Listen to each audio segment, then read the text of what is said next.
Hello friends, welcome to my YouTube channel extrinsic coaching.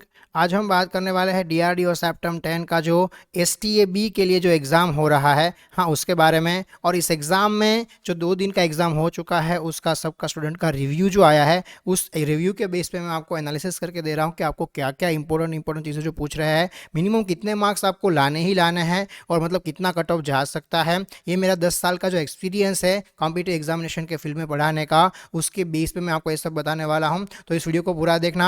अब तक आपने वीडियो को लाइक नहीं है तो फटाफट लाइक कर दो, अपने फ्रेंड्स के साथ शेयर कर दो, और अब तक सब्सक्राइब नहीं किया मेरे चैनल का तो फटाफट सब्सक्राइब कर दो और बेल आइकन को प्रेस कर दो। तो मैं बहुत ही शॉर्ट रखने की कोशिश करूंगा फ्रेंड्स, बहुत लंबा वीडियो में नहीं बनाऊंगा। मैं आपको बहुत क्वेश्चन, देखो मेमोरी बेस्ड क्वेश्चन होते हैं यहाँ पे, तो मेमोरी बेस्ड क्वेश्चन एग्जैक्टली मतलब वैसे का वैसा ही बना पाए और वैसे का वैसा ही बता पाए, ये बहुत कम पॉसिबल होता है। तो मैं आपको सिर्फ टॉपिक्स बताऊंगा कि यहाँ से जो है क्वेश्चन पूछते हैं, और ये टॉपिक जो है आपके लिए बहुत ही इंपॉर्टेंट है, आपको करके जाना ही जाना है। तो चलिए फटाफट शुरू करते हैं। सबसे पहले बात करते हैं क्वांटिटी एप्टीट्यूड की। हाँ, तो क्वांटिटी एप्टीट्यूड में आपने जो मैंने पढ़ाया हुआ है वो पूरा देखा हुआ है। हाँ, तो इसमें से अगर फॉर एग्जांपल 25 मार्क का पूछ रहे हैं तो मिनिमम 20 मार्क का आप कर ही लोगे। हाँ, बहुत ही आसान पूछ रहे हैं। नंबर सिस्टम किससे पूछ रहे हैं? एवरेज से पूछ रहे हैं, रेशियो प्रोपोर्शन से पूछ रहे हैं। रेशियो प्रोपोर्शन से बात करते हो, फॉर एग्जांपल एक एग्जाम में ऐसा भी पूछा था कि 2GM 3 है, एक 4GM 5 है, हाँ AGM B ये है और BGM C ये है, तो AGM BGM C क्या होगा? ये तो बहुत सिंपल है। हाँ, यहाँ पे हम जो है हम सीधा मल्टीप्लाई करके कर सकते हैं, मतलब बहुत ही सिंपल है। हाँ, प्रोबेबिलिटी से भी 2-3 क्वेश्चन पूछते थे, बहुत सिंपल प्रोबेबिलिटी पूछ रहा है कि हाँ अगर ये ऐसा होने का प्रोबेबिलिटी फॉर एग्जांपल 0.3 है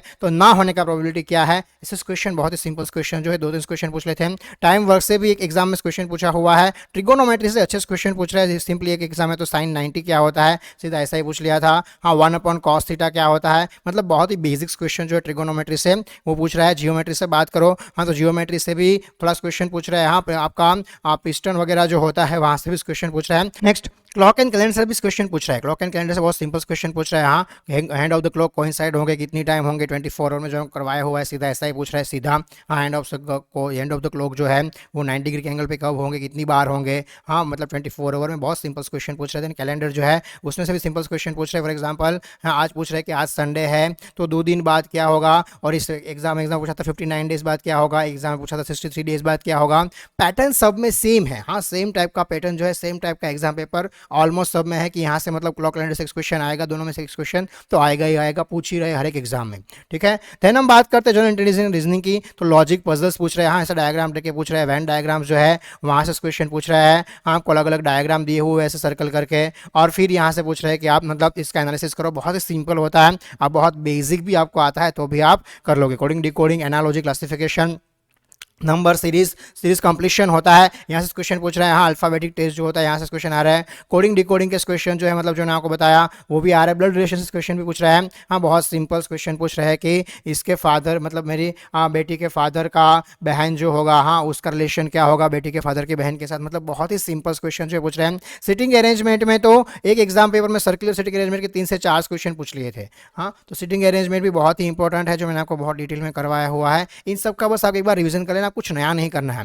हाँ, एक बार आपने जो किया हुआ है, फॉर एग्जांपल आपने पिस्टन वगैरह नहीं किया हुआ है तो देखने की जरूरत नहीं है। जो किया हुआ है अच्छे से रिवाइज कर लो। मतलब यहाँ से 4 क्वेश्चन पूछे हैं तो चारों क्वेश्चन आपको आने ही आने चाहिए, बस यही आपको फोकस करना है। दैन जनरल अवेयरनेस की बात करें तो देखो जनरल अवेयरनेस में करंट अफेयर बहुत ही कम पूछ रहे हैं, नहीं पूछ रहे ऐसा बिल्कुल नहीं है, लेकिन बहुत कम पूछ रहे हैं। हाँ, मतलब आप गिनो तो जनरल अवेयरनेस के और करंट अफेयर की गिनो तो 2-3 क्वेश्चन ही होते हैं सिर्फ एग्जाम पेपर में। दैन स्पोर्ट्स अवार्ड विनर्स के बारे में पूछ रहे हैं काफी एग्जाम में, तो पुराना नोबेल प्राइज के बारे में पूछ लिया था।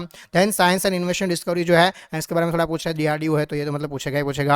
हाँ, देन हेरिटेज के बारे में, साइंस टेक्नोलॉजी मतलब जो है आपका बेसिक उसके बारे में पूछ रहे हैं, और बेसिक जियोग्राफी, पॉलिटी और हिस्ट्री जो है यहाँ से भी क्वेश्चन जो है वो आ रहे हैं। ठीक है, देन इंग्लिश लैंग्वेज की बात करते हैं। इंग्लिश बहुत ही ईजी आ रहा है। हाँ, जो जीके का पोर्शन है वो थोड़ा सा मॉडरेट है, बाकी एप्टीट्यूड वाला पोर्शन भी बहुत ही आसान है। इसमें मैथ्स वाला पोर्शन बहुत आसान है, थोड़े अच्छे पजल्स पूछ रहे हैं। अदरवाइज इंग्लिश की बात करें तो इंग्लिश का पेपर जो है वो बहुत ही ईजी पूछ रहे हैं वो लोग, जहाँ पे आपका सिनोनिम्स, एंटोनिम्स, वर्ब, टेंसेस, हाँ ग्रामर जो हमने बहुत डिटेल में पूरा करवाया हुआ है, यहाँ से मैक्सिमम क्वेश्चन पूछ रहे हैं। हाँ, वोकेब है आपका, एरर डिटेक्शन, आर्टिकल्स जो होते हैं यहाँ से क्वेश्चन बन रहे हैं। Fill in the blank, sentence arrangement जो है मतलब पूरा सेंटेंस दिया हुआ है, इसमें से क्या गलत है, हाँ या तो सेंटेंस को रीअरेंज करना, इस क्वेश्चन जो है आ रहा है।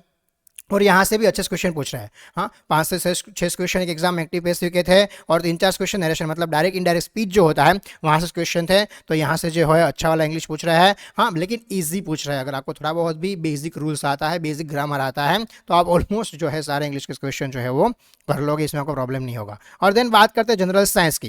तो जनरल साइंस की हम बात करें तो जनरल साइंस में आपका बेसिकली फिजिक्स, केमिस्ट्री और बायोलॉजी से अच्छा वाला क्वेश्चन पूछ रहा है। देखो यहाँ से आपको 8, 9, 10 का एनसीईआरटी करना है और कुछ करना नहीं है, और इसके आगे पूछ भी नहीं रहे। हाँ, सिंपली आपका 8, 9, 10 का एनसीईआरटी का पोर्शन ही पूछ रहे हैं। और उसमें से फिजिक्स की बात करें तो फिजिक्स में से जो मैंने आपको न्यूमेरिकल करवाया है हर एक चैप्टर में, हाँ, वो न्यूमेरिकल जो है वो बहुत पूछ रहे हैं। और इससे क्या हो रहा है, न्यूमेरिकल से काफ़ी लोग इसमें बहुत ज़्यादा टाइम वेस्ट कर रहे हैं, और काफ़ी लोगों का ये प्रॉब्लम हो रहा है कि 120 मार्क जो होते हैं वो फुल अटेम्प्ट नहीं कर पाते। फॉर एग्जाम्पल फिजिक्स पहले आ गया और पहले अटेम्प्ट कर लिया, तो क्वांट ऐप का 10 से 15 मार्क का काफ़ी स्टूडेंट का जो है वो छूट गया है। ये नहीं होना चाहिए, एग्जाम में ख्याल रखना है। मैंने आपको पहले भी बताया था जब एग्जाम एनालिसिस किया था और आपका एग्जाम स्ट्रेटेजी बताया था। हाँ, ये मेरा पूरा वीडियो है, उस पर देख लेना। तब मैंने आपको बताया था कि ये तो बिल्कुल नहीं होना चाहिए, 120 मार्क का फुल आपको अटेम्प्ट करना ही करना है। हाँ, ये पहला सबसे पहला और थंब रूल है एग्जाम को क्वालिफाई करने का कि 120 मार्क का 100% फुल्ली अटेम्प्ट होना चाहिए और अच्छे से अटेम्प्ट होना चाहिए। ऐसा भी नहीं कि लास्ट 10 में हम अटेम्प्ट नहीं कर पाए, कुछ भी मार्क करके आ गए, ऐसा नहीं। हाँ, अच्छे से अटेम्प्ट होना है, ये बहुत ही इंपॉर्टेंट है। और तभी होगा जब आपको क्वेश्चन को स्किप करना आता होगा। हाँ, मतलब ऐसा नहीं होता कि आपको फॉर एग्जांपल न्यूमेरिकल पूछ लिया, हाँ, f is equal to m1 m2, हाँ, divide by D square, f is equal to m1 m2 divide by D square equation है। अब यहाँ से क्वेश्चन पूछ लिया, m1 दिया हुआ, m2 दिया हुआ, डी, और लेकिन यहाँ पे ऐसा सब दिया हुआ है डेटा कि इस क्वेश्चन को सॉल्व करने में आपको 4-5 मिनट लग जा रहा है, तो फिर इसको छोड़ दो। हाँ, इस पे मत भागो, क्योंकि इस क्वेश्चन को आपको एग्जाम में ये जानना बहुत ही जरूरी है कि कौन सा क्वेश्चन अटेम्प्ट नहीं करना। भले आपको इक्वेशन आता है, भले आपको राइट आंसर आता है, देखो मैं छोड़ दो मतलब ऐसा बोल रहा हूँ कि लास्ट में रखो। हाँ, बिल्कुल छोड़ दो, ऐसा नहीं कर। लास्ट में आपको 5 मिनट का टाइम मिल रहा है उस क्वेश्चन करने के लिए, तो फिर लास्ट में कर लो। हाँ, ये जो स्ट्रेटेजी है बहुत ही इंपॉर्टेंट है एग्जाम में, तो इसका जो है आपको ख्याल रखना है। हाँ, मतलब ये जो है ऐसे क्वेश्चन नहीं होने चाहिए जहाँ से आपका 120 मार्क का अटेम्प्ट ना हो पाए और आपका एग्जाम में कोई भी आंसर जो है वो आप ना कर पाओ, ये बिल्कुल आपको नहीं करना है। ठीक है, बाकी जितना भी हमने पढ़ाई किया है वो अच्छे से पढ़ोगे और अच्छे से आप एग्जाम दे के आओगे तो आपका क्वालिफिकेशन जो है, मतलब आपका ये जो स्क्रीनिंग है वो ईजिली हो जाएगा और आप फाइनल टेस्ट जो है वो इजीली दे पाओगे। एग्जाम का लेवल जो है वो एसएससी का जो सीजीएल होता है, हाँ, उस लेवल का भी नहीं है, डिप्लोमा लेवल का एसएससीजीएल डिग्री लेवल का होता है, मैं आपको बता दूं। हाँ, तो एसएससीजीएल से भी एग्जाम का लेवल बहुत ही मतलब डाउन है, ऐसा आप बोल सकते हो, बहुत ही मॉडरेट और ईजी है, ऐसा बोल सकते हो।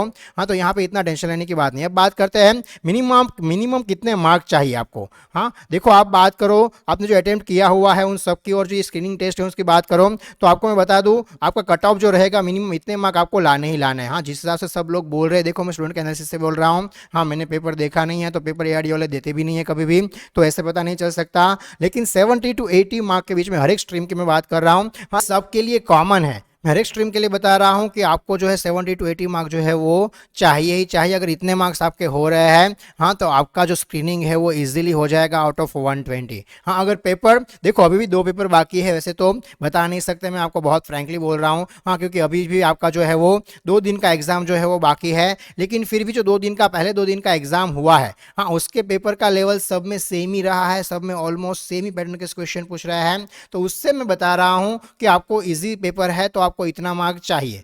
हाँ, जनरली 62 मतलब आपका 70 to 80 मार्क अगर आ रहा है तो आपका जो एग्जाम है वो क्लियर हो जाएगा। और आपका इतना मार्क मोर देन 80 मार्क हो रहा है, हाँ, out of 20 more than 80 mark आपका हो रहा है, अगर आपको ऐसा लग रहा है तो आप है CBT2 का प्रिपरेशन जो है वो अभी से स्टार्ट कर दो। हाँ, क्योंकि ये प्रिपरेशन उसके बाद में जितना ज़्यादा करोगे उतना ज़्यादा आपको अच्छे से कर पाओगे। सो इसलिए आपको अगर मोर देन 80 मार्क हो रहे हैं तो आपको CBT2 का प्रिपरेशन जो अभी से स्टार्ट कर देना चाहिए। हालांकि अभी 2 दिन का एग्जाम और है, हाँ, उसमें थोड़ा ज़्यादा गया तो देखो यहाँ पे नॉर्मलाइजेशन होगा, इसलिए उसमें थोड़ा टफ पूछ लिया तो एग्जाम का कट ऑफ जो है थोड़ा लो भी जा सकता है। हाँ, लेकिन इससे लो मुझे जाने का कोई चांस नहीं लग रहा है। हाँ, मतलब जो है एग्जाम का मतलब 70 से लो तो है, शायद नहीं ही जाएगा। तो 70 के अबो तो आपको चाहिए ही चाहिए, और अबो 80 आपके है, हाँ, 85 अबो आपके मार्क आ रहे हैं तो आप CBT2 का प्रिपरेशन जो है वो स्टार्ट कर सकते हो। आपका स्क्रीनिंग जो है वो पक्का होने वाला है। ये मैं सब ब्रांच के लिए कॉमन बता रहा हूँ, ठीक है। तो यहाँ पे मैंने आपको बहुत ही मिनिमम टाइम में बहुत अच्छे से सारा चीज़ जो है बताने की कोशिश की है। फिर भी आपको कट ऑफ या एग्जाम के रिलेटेड कोई भी डाउट है या कोई भी क्वेश्चन में कोई भी डाउट है तो आप मुझे कमेंट सेक्शन में कमेंट करके जरूर पूछ सकते हो। मैं जितना जल्दी हो सकेगा उतना मैं आपको रिप्लाई करने की कोशिश करूंगा। और ऑल द बेस्ट सबको। हाँ, मैंने सिर्फ फिर से बता रहा हूँ, एक चीज़ का ख्याल रखना, 120 अटेम्प्ट करना है, थोड़ा स्पीड रखना है और अच्छे कॉन्फिडेंस से एग्जाम देना है। आपका एग्जाम जरूर से क्वालिफाई हो जाएगा। All the very best to all my dear students and all my dear friends. Okay, thank you very much.